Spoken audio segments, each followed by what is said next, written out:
Nous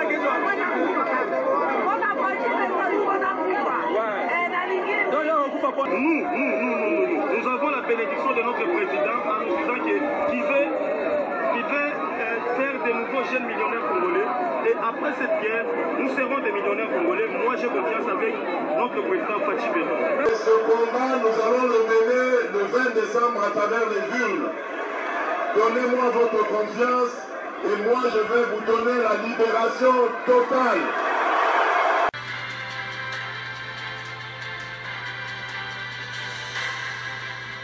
Bonsoir, bonsoir, bonjour, c'est Congo News 24. Bande Konanga, comme toujours avant de commencer notre émission, nous disons merci à Dieu. Nous disons merci à nos chers abonnés et téléspectateurs qui nous suivent partout dans le monde et en RDC. Bande Konanga, soyez les bienvenus. À la une, chers téléspectateurs, Bandeko obalobaka somo.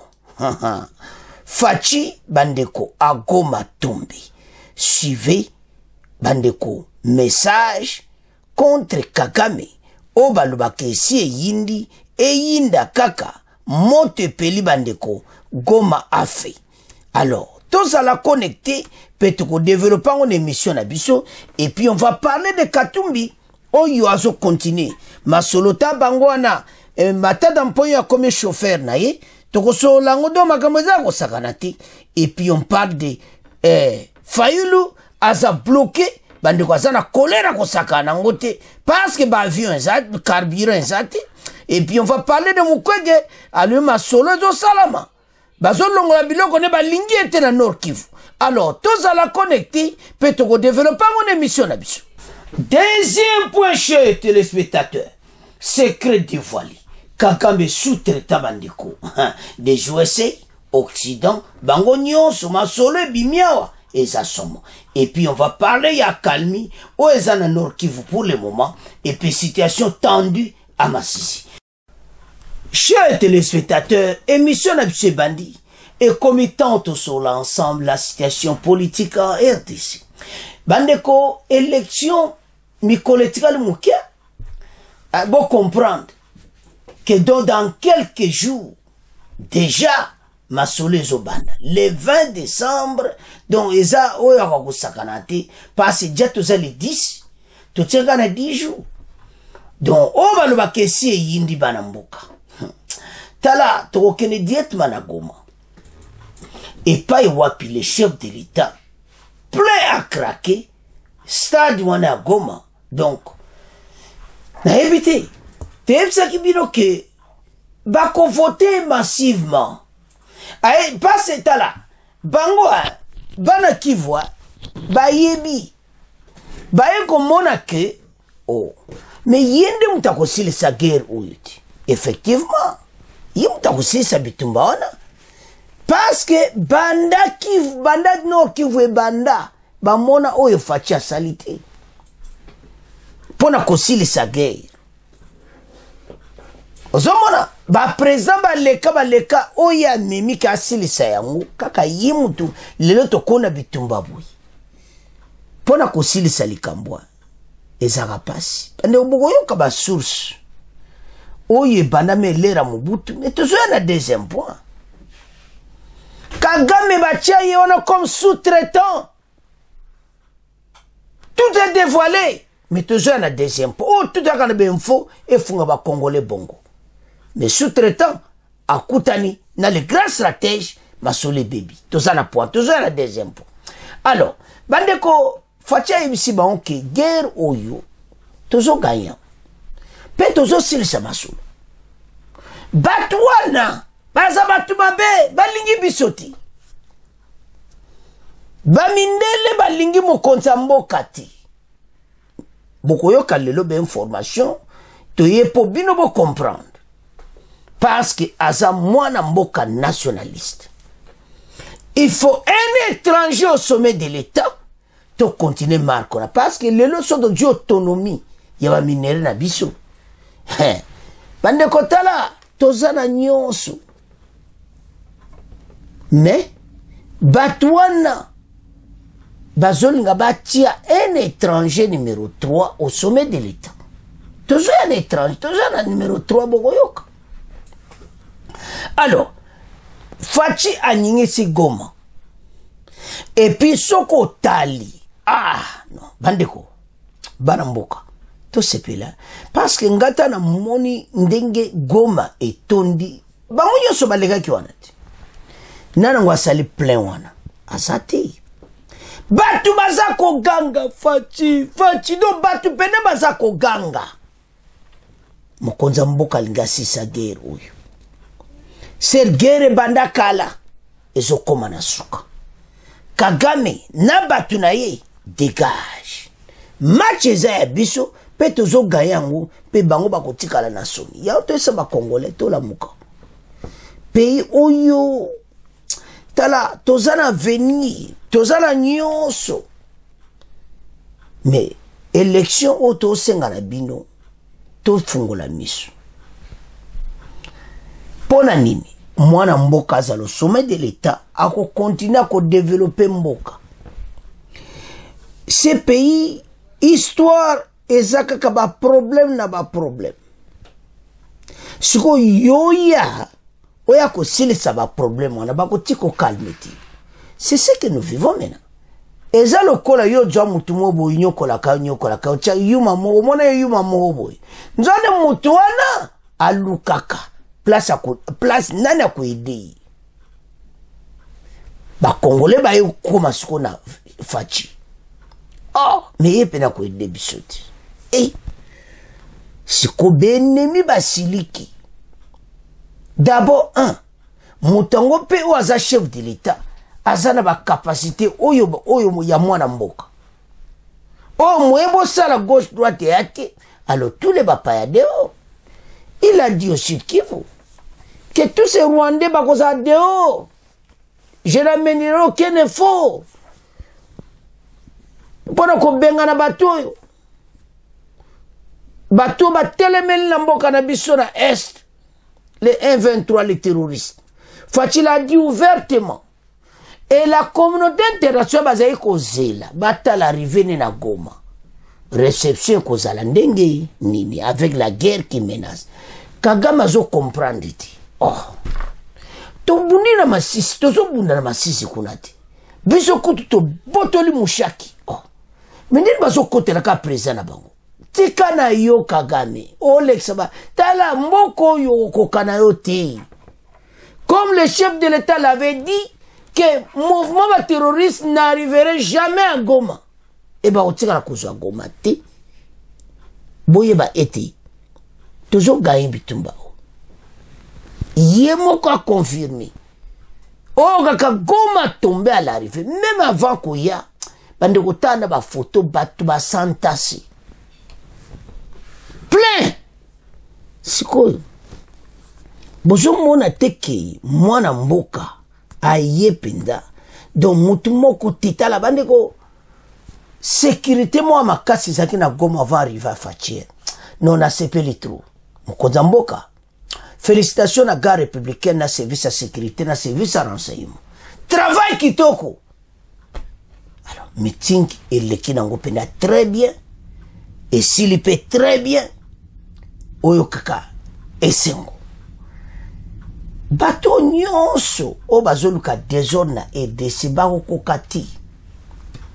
Tous ces terroristes avec le départ à EAC belé baolinga ba profiter nango et tout ça bato wana bazokende la SADC azakoya ko remplacer ba et belé bato na ke ba question même bango bato bao aider bino mais comment ba ba kende SADC na été ya pona ko laksa ba OK FARDC azadja arme makasi azadja oyo kaka place ba Congolais bazotia motema FARDC bendele koyati to ga ba comprendre te obino zo bisama avant parce que FARDC azali ba kokate ba bundi bazokoka macho eza mubulu bolandaki ba wazalendo no bana wana toujours na deuxième point bazako sala malu bazolo balwa mo kitoko pona mboka mais tola nanu makambo elega kina Goma parce bandike bili balume ba candidat ba lekiawa bango nyonso Fayulu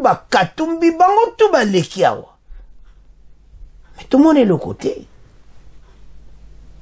Mais Fachi aleki mais oh kaka mais somo lokitu Tolanda.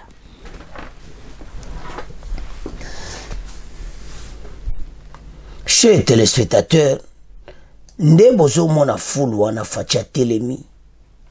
Eza kosakana te plein craquer.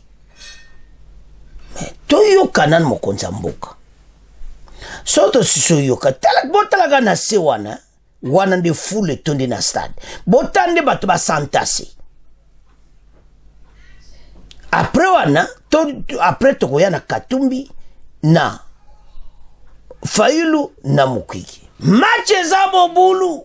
Alors, Tolanda son excellence, candidat numéro 20, où a succédé à pouvoir naï, deuxième mandat, le président de la République, Félix Antoine Tshisekedi Tshilombo.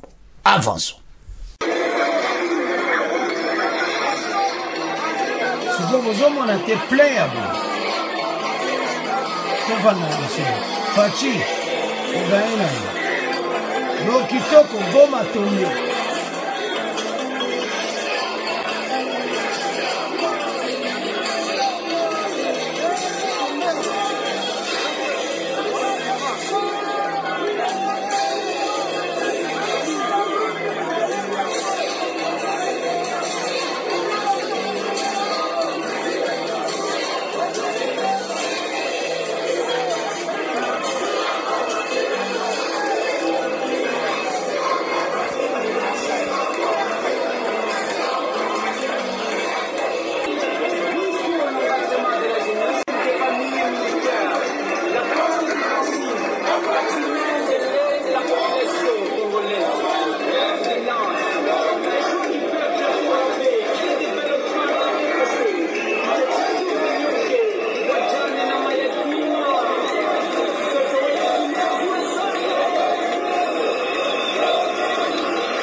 Sur notre parcours pour vaincre définitivement cet adversaire.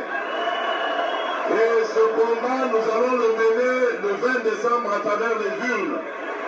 Donnez-moi votre confiance et moi je vais vous donner la libération totale.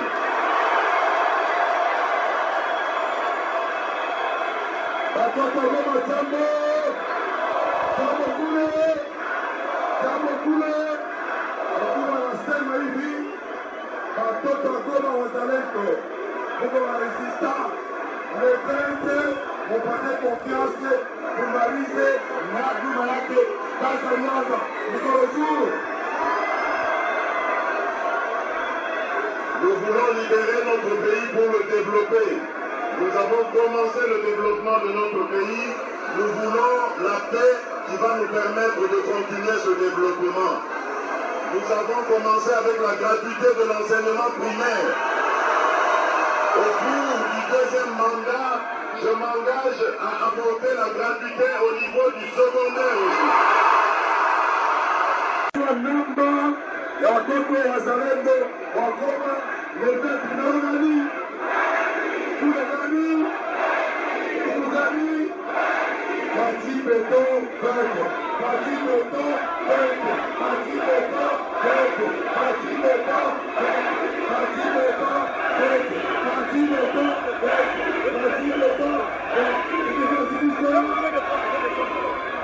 Le 20, j'ai besoin de vos voix pour qu'on continue le combat de libération de notre pays.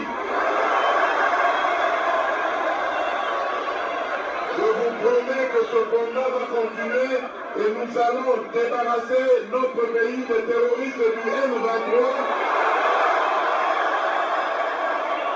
qui sont emmenés par leur leader Paul Kagame. Nous allons mettre fin à leur règne barbare, au terrorisme qui a endeuillé le peuple congolais pendant des dizaines d'années.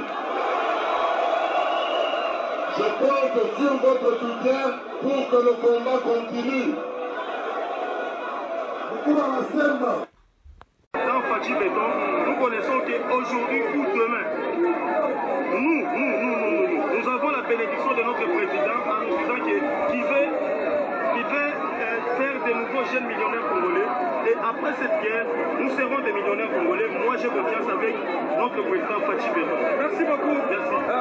Ça parle, vous avez aussi un mot à placer par rapport à... Oui. Mon cher... Ah, déjà. Ah, non, jambo sana. Sasa mimi naona wewe unaloana sijui unapenda kuloana juu ya nini? Sio Fachi Béton inafaa niloane tu. Fachi Béton tulikuwa na president miaka 18 hatukupataka kitu sie ba breve militaire. Lakini kwa leo tulikuwa ku 12,000 kwanza. Leo tuko ku 250,000. Juku faveur ya Fachi Béton. Tunafurahi sana na tukamongezea ile 5 tuko sire ke tutakuwa yuru sana. Alors baba hatakizo. Bona Fachi Béton bona kufa. Na lingine ndio kufa pona Fachi.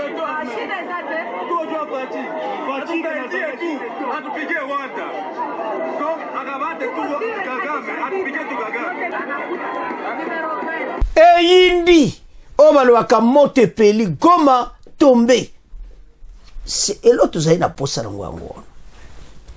Tebisa kibino ke bango bakoko le kana bango. Tabandeko, ce qu'ils oublient était Fachi n'est pas seul. Fachi azana ba grand ténor na kati membo ya nord kivu ba bayati batwana tout. Moindo Nzangi batwana tout à est o bazana kati ya pouvoir. Bazako sala musala.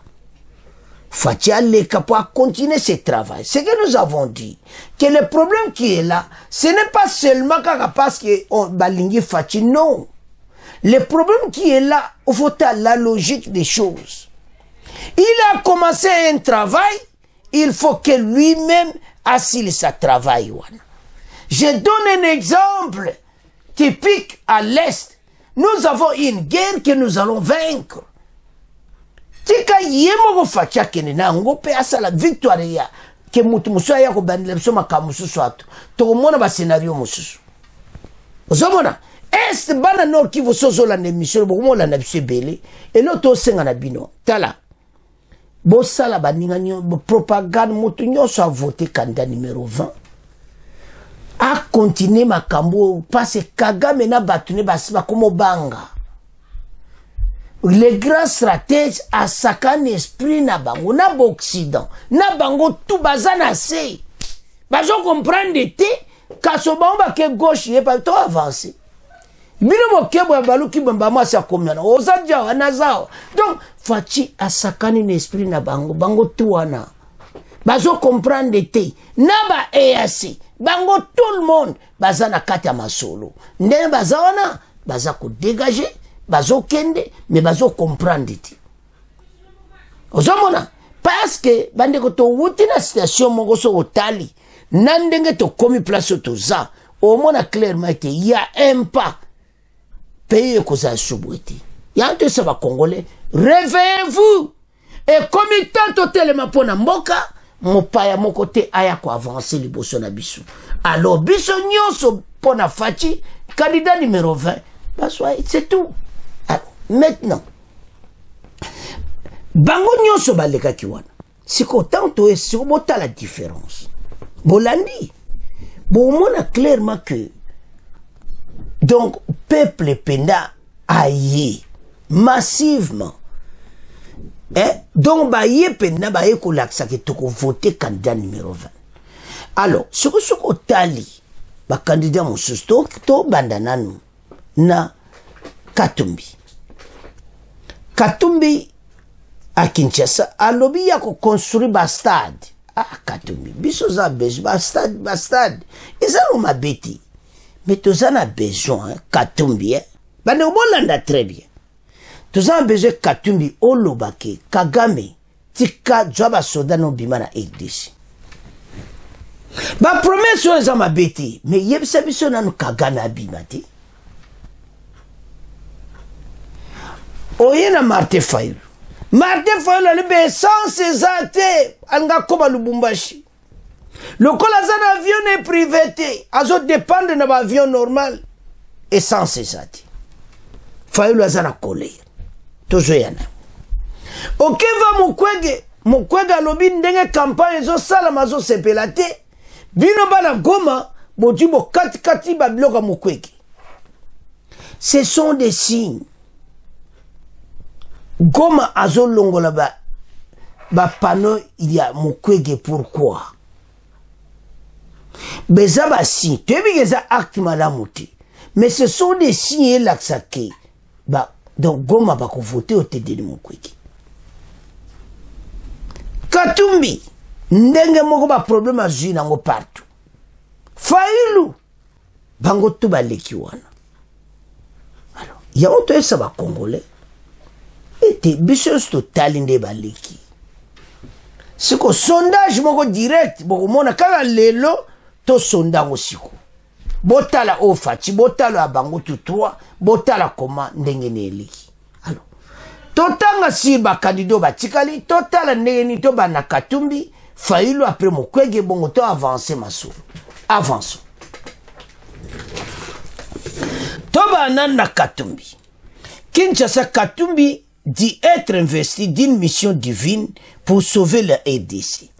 Nzambe, dans y mission pénale collée à Nzambe. Makambwezawa. Bon. Mais là, on est mon étrange. Comment matata mpoya comme chauffeur à Katumbi? Matata youpi, ex-premier ministre. O comme ce chauffeur à Katumbi, tata, bandeko, talamakamba l'arbre, toi mi kitsaka ndenge moko, jamais, yoko za chauffeur, oh là là, nzambe nangai. O kompena mwana musala Katumbi. Bandeko, photo ye panza na réseaux sociaux, mutu nyonso aza na besoin kaka mwana ndenge nini matata mpoya comme chauffeur.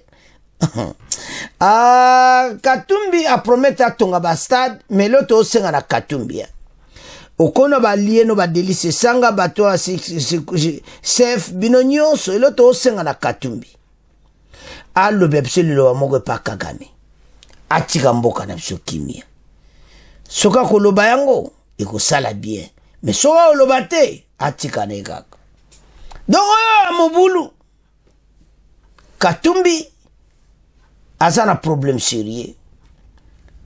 Aza mena na Kinshasa. Azo tester terrain. Atala ndeni mena hivi Kinshasa.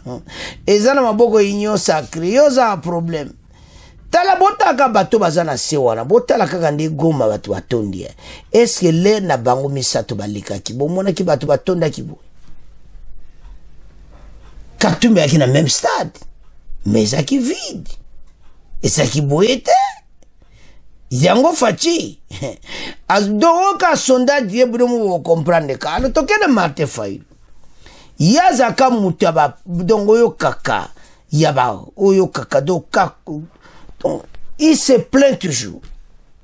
Martin Fayulu reporte son meeting à Lubumbashi, accusant le gouvernement de bloquer l'approvisionnement en carburant des avions. Bandeko, to lana likambo ya.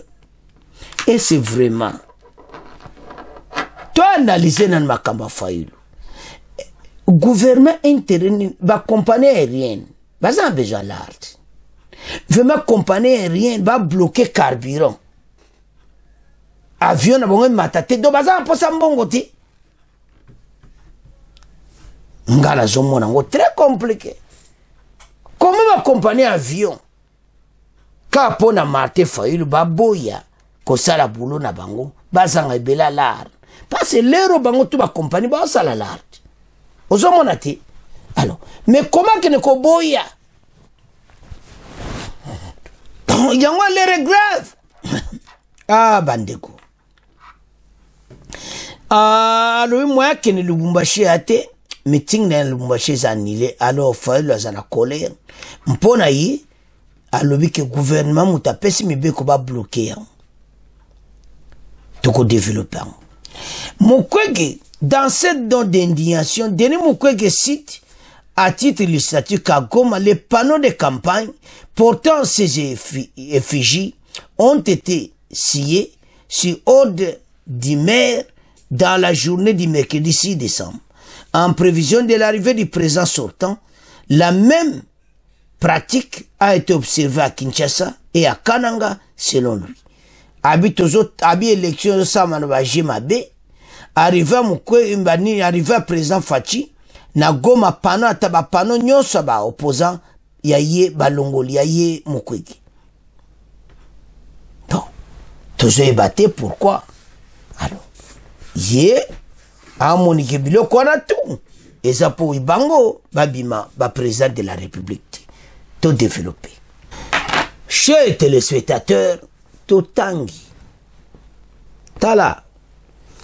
Oyebi, tolandi bango nyonso, mena to comme penana, mena to comme na tableau moko clair pour évaluer. Le président Félix, Moïse Katumbi, président et ensemble, président Yesid, Martin Fayulu, et puis Mukwege. Nous avons les 4 au bazapena, au bazo mené na classement. Na bango 4. Si vous comparez la foule au baye na Bukavu na au baye ke panabango. Et puis tala oyo ba Congolais ba lobby na ndenge baye pa bango misatwa. Katumbi a lobby clairement été yé a du message à Nzambi. Mission moko divine. Ah, Bible yo, hein. Basango ba ela biso Bible na Congo li suyo ye na 21e siècle ya pe o lo ba peke Nzambe mutatinda ki yoza la présent RDC. Ah, bana mboka. Message divine. Ah, Katumbi. Nzamba juste. Mais na kana yo. Parce que Nzambe mutatiaka bakonzi. Mais yo na kana olobi ko yana message moko divine pa ba Congolais. Message yango eza nini?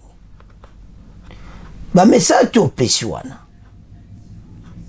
Et vous te formez pas Nzambe Katumbi. Wa question to tuna ba boni bore boluka bo analyse yango. Ya yana message moko divine. Bo ban makamuto alobi wana. Ya construit bastard.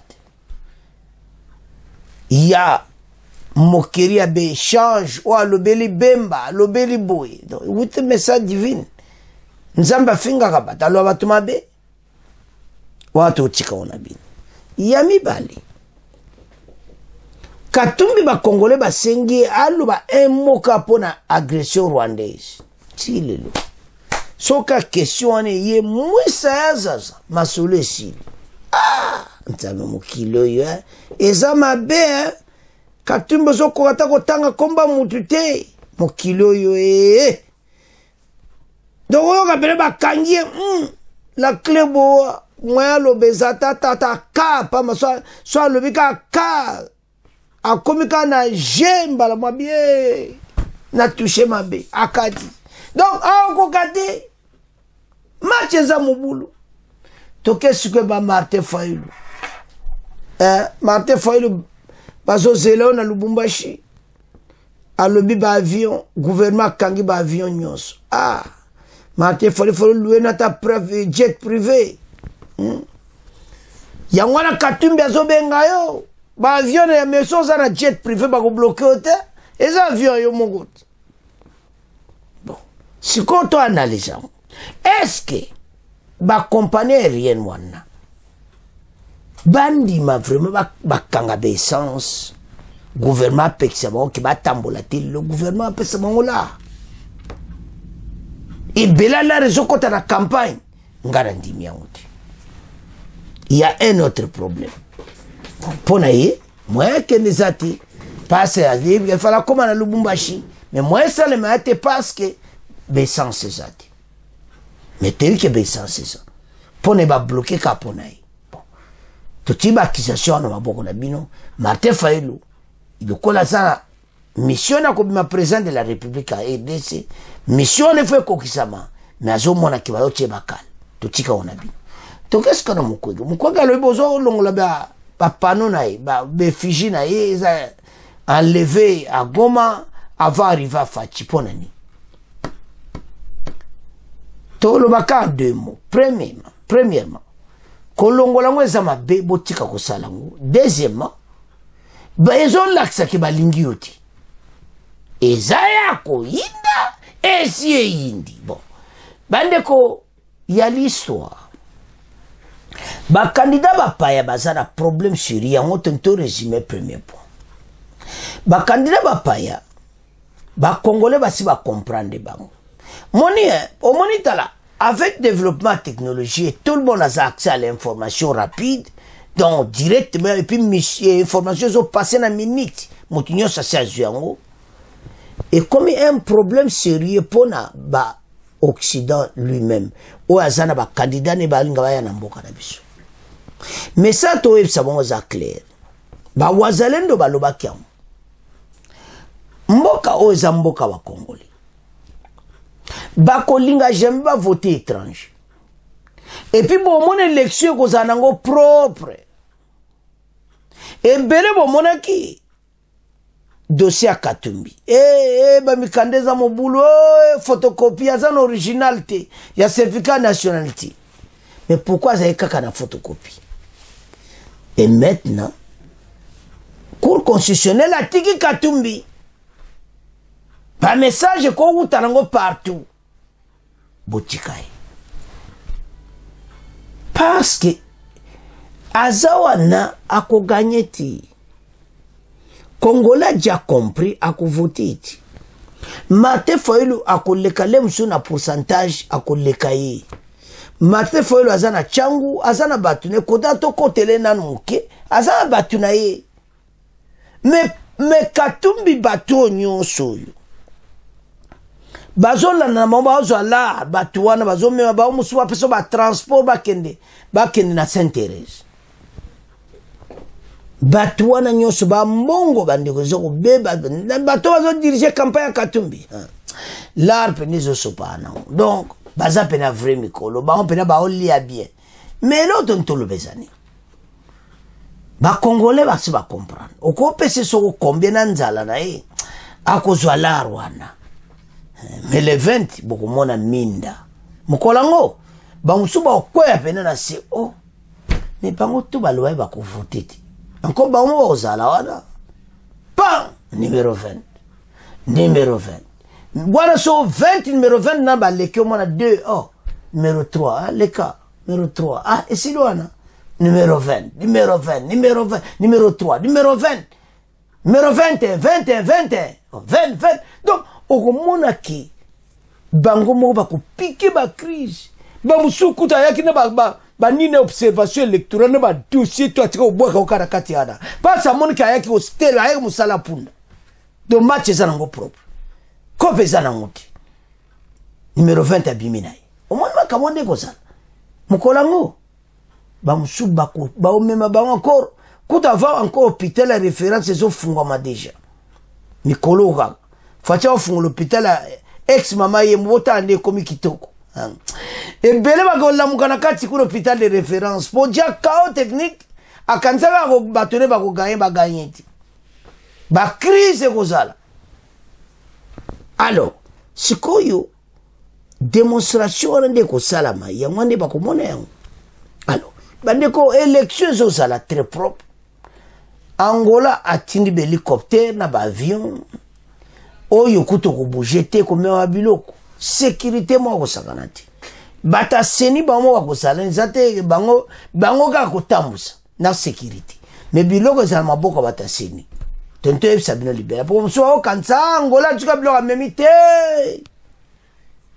yazaka transporter mena kati avion seni na seni azamba instruction nde ba me ba dossier moko très important ba PV ba procès verbaux ko muto ameka kudite ko sazate.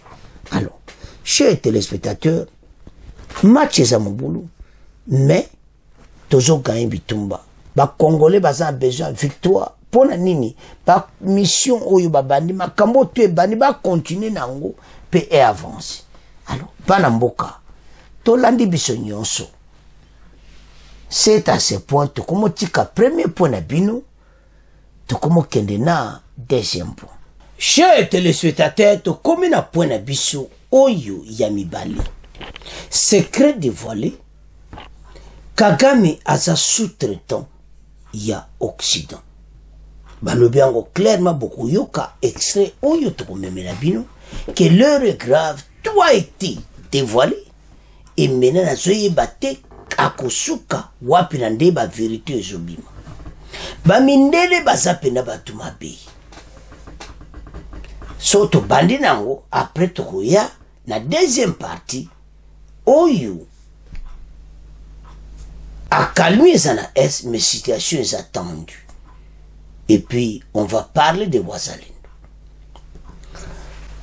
L'Occident mission à Bango après le départ de Mobutu. D'abord ils ont préparé le départ de Mobutu. Et puis comme Mobutu a okende, il faut bazala na motu na Bango comme ça ba pied ba richesse na biso. Ba richesse ba yiba kabanda kala mais après départ à Mobutu nde place ba ya ko pena ko zwa yango ba ko zwa ndenge balingi. Alors, ils ont préparé un sous-traitant dans la région, qui est le président rwandais Kagame. To accueillir bango ba rwandais, ba zuba problème, to accueillir un groupe ba koti na mboka na biso et tout ça. Et ils ont pris les Tutsis qui se trouvaient au Ouganda, même bango na Rwanda, ba memi et puis ba mal ko entraîner l'armée rwandaise. Après le départ à Mobutu. Ba arme ba meme on a Entebbe, kuna ba kenango kuna ba préparé tout et après ils ont pris ces armes. Ba yena ba arme wana sikoyo wapi na Kigali. Et avec les représentants Kinshasa est parti aussi à Kigali, ou à une ambassade ya Bango, et puis babane ko entraîner armée rwandaise. Aza fruit ya armée za entraîné na Amérique. Potomo na bateau baza motema mabe. FARDC batika ko coopération militaire tout au mona yangoti. Mais basala Rwanda pene ba forma armée rwandaise pena kitoko. Ndebo mona armée rwandaise wana et Kagame a komaki sous-traitant. Sous-traitant ba minera EDC ko passé par Kagame après Keteka Milibanda. Et le gouvernement en place à EDC pendant les 20 ans sous ex-président Joseph Kabila, on dépendait tout de Kagame. Ba minera tout ezako kende. Et puis le kola bango baza ba payer ba droit de l'homme, ba pays moko tout ça, bango fo baza na sous-traitant.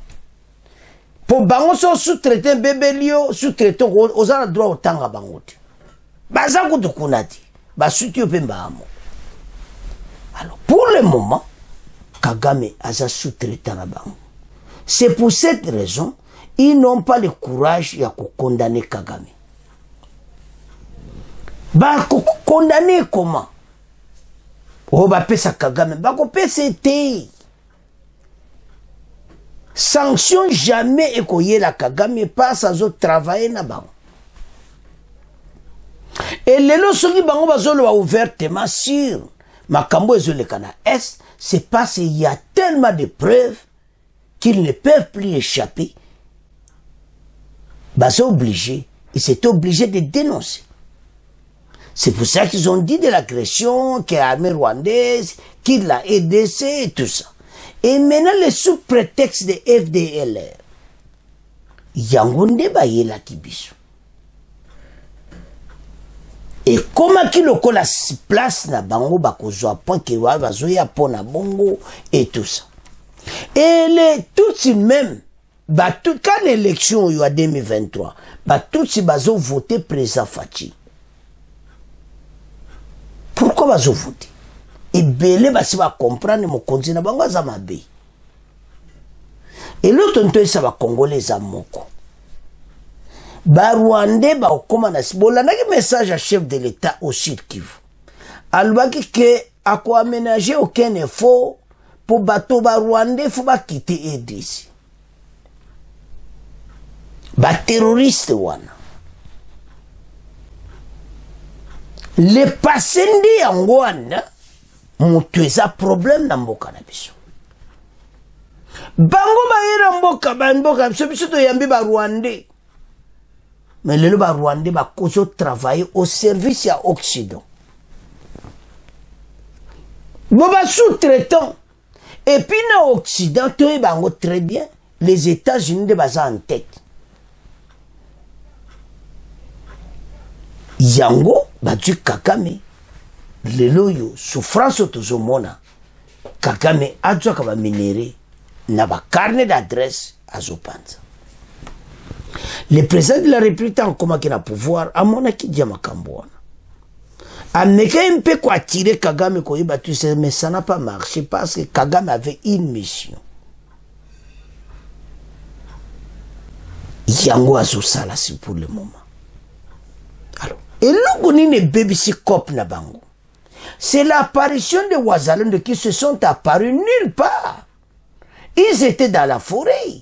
Ils étaient contre Bakamova 1-23 et tout ça. Bango bazo traité bon ba groupe armé, tant bakendaki na Nairobi, tout ça. Mais lelo ba s'échanger, ba yeko comprendre que bateau baza bateau mabe. Les Wazalendo ont pris ba komi na poasika. Ba lobi non. Tout ça ba patriote.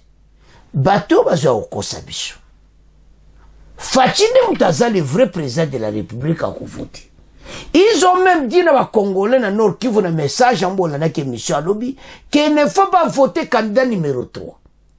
L'heure est grave. USA, bazo regretté. Avec Kagame, la situation est comme pure parce que tout est dévoilé. Kagame a un problème sérieux dans les Congolais. Dans la situation où je le connais.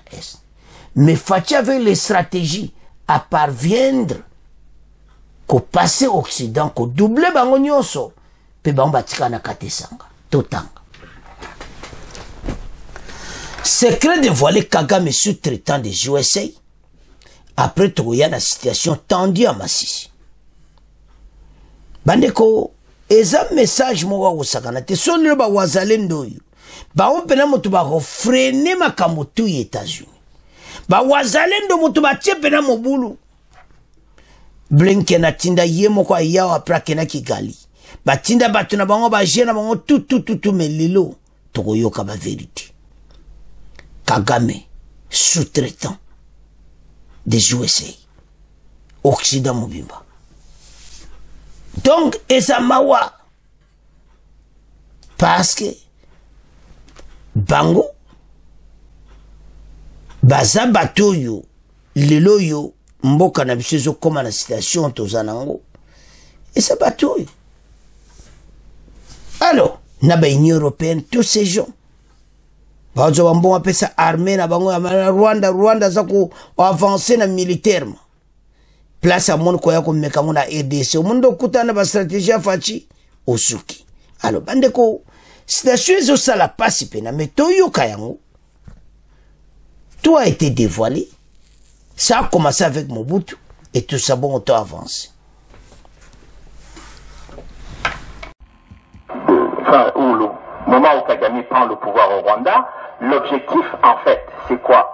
C'est que on ramène Kagame au pouvoir, c'est-à-dire les Tutsis qui étaient en Ouganda, on les amène au Rwanda, parce que les multinationales américaines, anglo-saxonnes de manière générale, et l'administration Clinton à l'époque ont décidé de s'emparer des ressources minières du Congo. Et pour s'emparer des ressources minières du Congo, on ne peut pas le faire un peu brutalement comme ça. On essaye de donner l'impression qu'on est civilisé, parce qu'évidemment, ce sont les pays des droits de l'homme, ce sont les pays qui se battent pour faire respecter les droits humains partout. Donc, ce ne sont pas des barbares, en tout cas dans leur lecture des événements. Donc, il faut utiliser un sous-traitant. Et le sous-traitant, ça va être simplement Paul Kagame. Et donc, Paul Kagame est utilisé en 1994 pour cela. Et lorsque je cherche à comprendre cette stratégie militaire, parce que, contrairement à la politique, trahit les objectifs politiques. Quand vous regardez un mouvement armé, comme les gens analysent aujourd'hui l'action du M23 au Congo, quand vous regardez... Merci beaucoup. Donc, Ça non, je pense oui. Oui, ça va là. Non, je crois qu'il faut donner hospitalité à toute personne qui est en détresse. Ça commence par nos voisins. Donc quand on a un voisin qui est en détresse, et si on a la possibilité de l'accueillir chez nous, on le fait. Mais le problème, c'est que justement, les gens ont pris, dès 1994, les Congolais pour des billes. C'est-à-dire qu'on se dit qu'ils sont assez généreux, et donc on va profiter de cette générosité pour essayer de leur arracher leur pays. Comment les choses se sont passées? En 1959, lorsque la monarchie Tutsi, parce qu'il faut que vous compreniez très bien la question ethnique au Rwanda, c'est une question purement sociologique ou de sociologie politique, mais qui est suffisamment simple à expliquer quand on veut comprendre.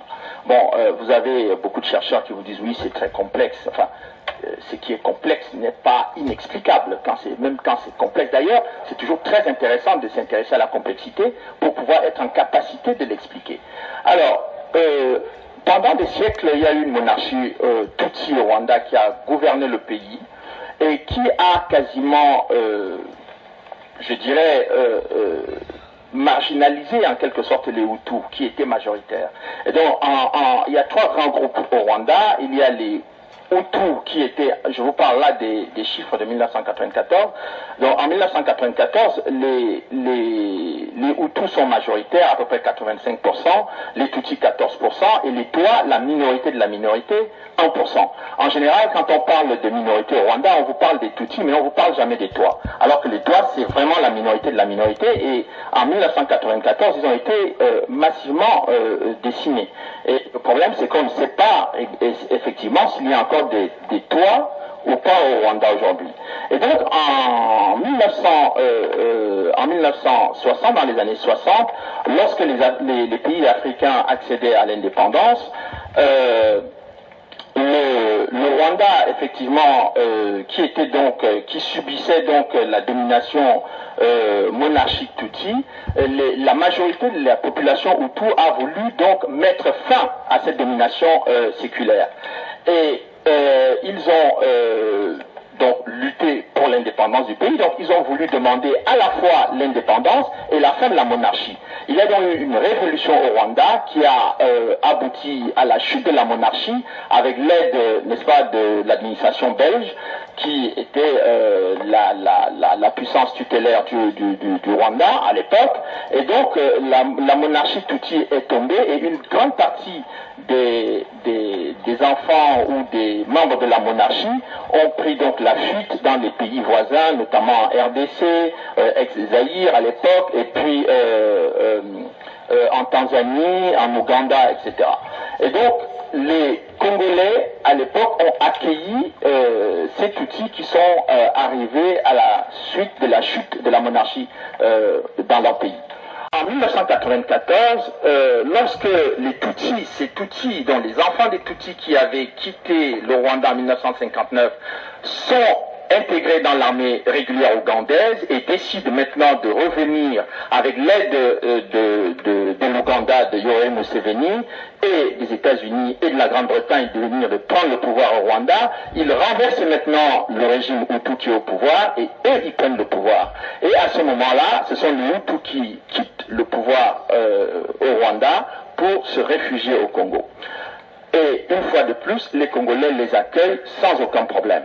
Mais ce qu'il va falloir comprendre, et c'est là que je dis toujours que l'invasion du Congo ne commence pas en 97 avec l'arrivée de l'AFDEL, etc. L'invasion du Congo commence en 94 et j'appelle cela une invasion masquée. Ce qu'il fait donc, c'est qu'il y a donc une opération, cette opération humanitaire qui inquiète quelques sénateurs américains, est mise en œuvre. Et qu'est-ce qu'on constate? On constate que les forces spéciales, par exemple américaines, se déploient en Ouganda, en TB. Il y a des équipes médicales qui vont là-bas. Il y a des armes très sophistiquées qui sont également envoyées là-bas. Et moi, en examinant donc les documents de cette mission, et bien entendu un certain nombre de documents du Pentagone auxquels j'ai pu accéder, je me rends compte que c'est à ce moment précisément que lorsqu'on déplace les armes et les troupes en Ouganda, c'est pour aller préparer, c'est pour en quelque sorte brouiller les pistes. Parce qu'à ce moment-là, on ne veut pas donner l'impression qu'on vient avec une puissance militaire au Rwanda, on déplace tout ça en Ouganda, et 3 semaines après, eh bien, toutes les armes qui avaient été envoyées en Ouganda sont revenues à Kigali, et l'attaché militaire américain qui était basé à Kinshasa se retrouve donc à Kigali pour aller former la nouvelle armée de Kagame. Et donc, cela donc fait que cette stratégie a consisté à préparer l'invasion du Congo. Et comment je le sais?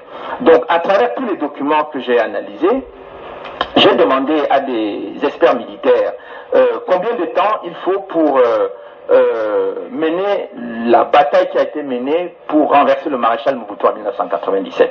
Ils m'ont dit 2 ans. Et ça correspond exactement au temps qui a été mis pour préparer la bataille entre le mois de juillet-août 1994 et 1997 quand le maréchal Mobutu a été renversé. Donc, est-ce que les Congolais ont eu raison d'accueillir les Rwandais? Oui, ils ont eu raison d'accueillir les Rwandais, sauf qu'il ne suffisait pas d'accueillir les Rwandais, ils devaient mettre un certain nombre de conditions, et sauf qu'à ce moment-là, il y avait tellement de pression sur le maréchal Mobutu, qui avait été soutenu pendant 32 ans par les Américains, qui ont considéré que le temps était venu pour eux de tourner la page du maréchal pour mettre quelqu'un d'autre qui allait défendre leurs intérêts, et c'est pour cette raison que le maréchal Mobutu a été renversé et que le Rwanda est devenu le maître du jeu dans la sous-région jusqu'à présent. Et vous aurez constaté que malgré tous les crimes qui sont commis au Congo, eh bien, le Rwanda est toujours considéré comme un modèle. Allez comprendre la logique dans Bandeko Tolandi, eza vraiment ba secret moko dévoilé. Comment parce que toyebi na biso mozindo na. Parce que ba djuba arme soi-disant ba kena on a un TB de l'autre côté, et puis après, on amène les armes à Kigali. Et maintenant, parti à Kigali, il y a une basali invasion na Edis. Invasion ne banda nango banda kala. 94, baïna 96, les Ramubutu et tout ça. Voilà. Alors, tant que bazo préparé ba makambona, tout baza ko sala. Ba Congolais, lelo bozoyo kaba vérité toyaka nango en tout cas bon partager yango et ça pour aider mutu nyonso ko comprendre Kagame aza sous-traitant ya ba américain na ba européen tango nyonso tout le monde. Alors Congolais fa tellement na position mo keto zala wana ki mutu asaka na bishoti mais eloko nini sali bango mobulu Fachaza tel massage na makambo boy. C'est pour cela que moi qui Laurent Désiré Kabila ba kuma kina ba problème au sakanati. Et maintenant Facha ina ba stratégie mususu. Asuki si bango. Mayele sida ne baza na kuba otala Président Félix encore un autre 5 ans. Mais tout ça na problème on a EDC. Bon comment on a problème? Et puis, boyebela, qu'un étranger a au sommet de l'État. Ba Congolais ba olinga le soutien pas sur ba moni après Fachi, un autre de père et de mère au sommet de l'État. Na ba kambuto yoki. Amindele balingi bisote. Baso mona Fachi a nationaliste. Il y a longwato tia un étranger au sommet de l'État. Ba mindele ba tia mutu na bango. Ba continuer sous-traitant continue. Sous-traitants aussi là. Ba wazalendo baloba ki memboya. Boya ko négocier gagnant ki bo boma ba Congolais likola ba minéré. Ba wazalendo ba yebi bazo vivre ngo na kata terrain. Et comme na sukanango. Le président Félix a eu succès bango a gagné l'élection et car mon ko sakanati belé ba ko zala ba ko piquer ba Christ lo ba ki ngo déjà passe ba jiba vérité ba ndima kité parce que la muka soki wa son hôpital de référence ya honte sabana mboka voilà ce qui se passe Vous avez su, toi, quand la biloko, pour t'abord s'abonner. Si on s'abonner à Teto, yo. Nimikolo zoyo ko raté ben information qui toko ba vérité qui toko il faut zala nango yeba. La guerre à l'est. Parce qu'il est sous-traitant. Il faut que les Congolais, ils ont tout préparé. D'abord Mobutu. Mobutu a supporté Mobutu pendant 32 ans en Amérique. Mobutu a l'homme fort. Mbala moko. Que menate. Mobutu lokola aza sauté. Toujours tia Kagame. Ils ont tout préparé. Mais Kagame Yokutana, les grands stratèges. Son Excellence, le président Félix. Attends, si bangonyo so mutu. Bake gauche, to okuta na place, we to okuta na place, bake. Taba okota bo ya koti bo. Oh. Ba sala bo ya kebo. Oh. Ba ko kieti.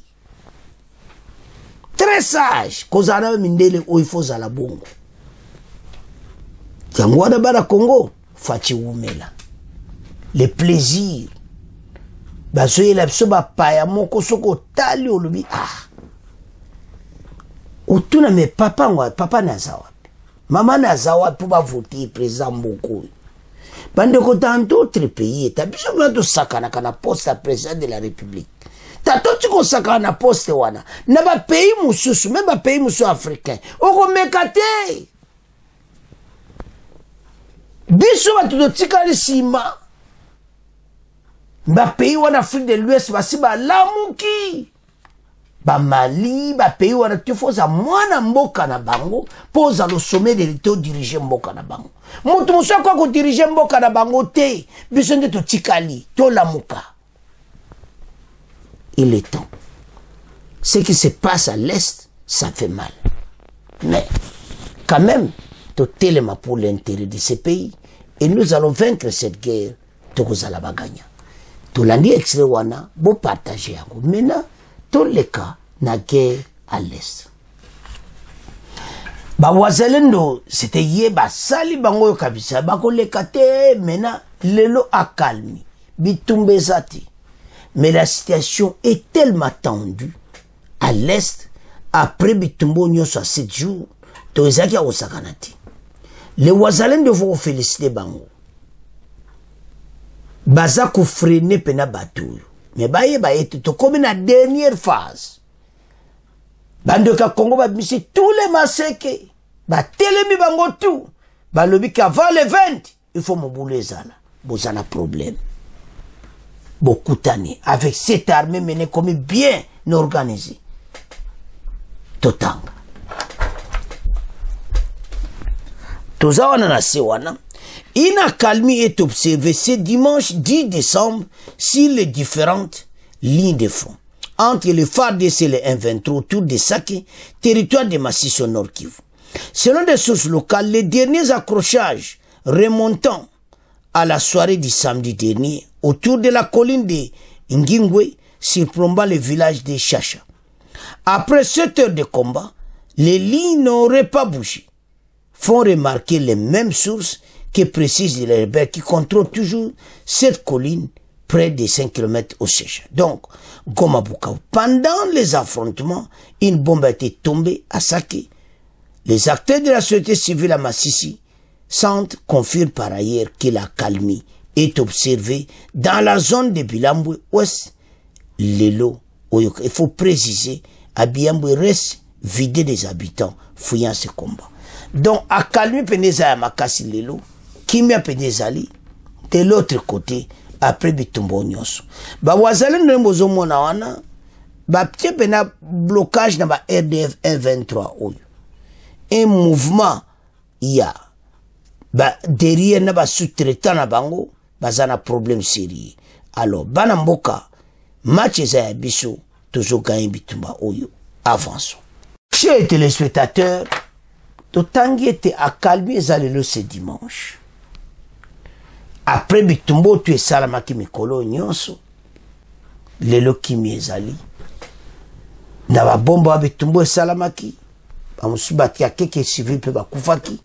mais wazalendo bazotala travail mokitoko et là na serpeli na bango parce que vraiment bamoni pena ke mokonzi mboka za malamu il faut que soutenir ye balobi bango nyos nde bazotala makambo ya ba groupe armé de Nairobi ko zana ngol soute passe ba jeune atu bazobima na zamba bazui ba poste ba combat réserve ils seront payés tout ça tout ça na besoin armée munene. Alors bana mboka masolo yango wana eloko tozoloba na ba congolais ezaki bitumba na est eza asymétrique eza qui nous est imposé par ba Rwandais derrière bango baza ba sous-traitant derrière na bango ba mindelo atu bazobenda ba minere na biso mais ba yebete zo koma na suka. Et qu'est-ce qui s'est passé à la fin à guerre? Biso tokozala ba vainqueur. Et puis tu récupérer ba droit ba minere nyoso congolais comme na vrai musala bino ba na Nord Kivu. Parce que bozo vivre ba terre moko riche mais bozo souffrir. C'est parce que ba sous-traitant bazo zo ba mbongo wana nyoso ba minere wana nyoso mais bazo boma le suba congolais.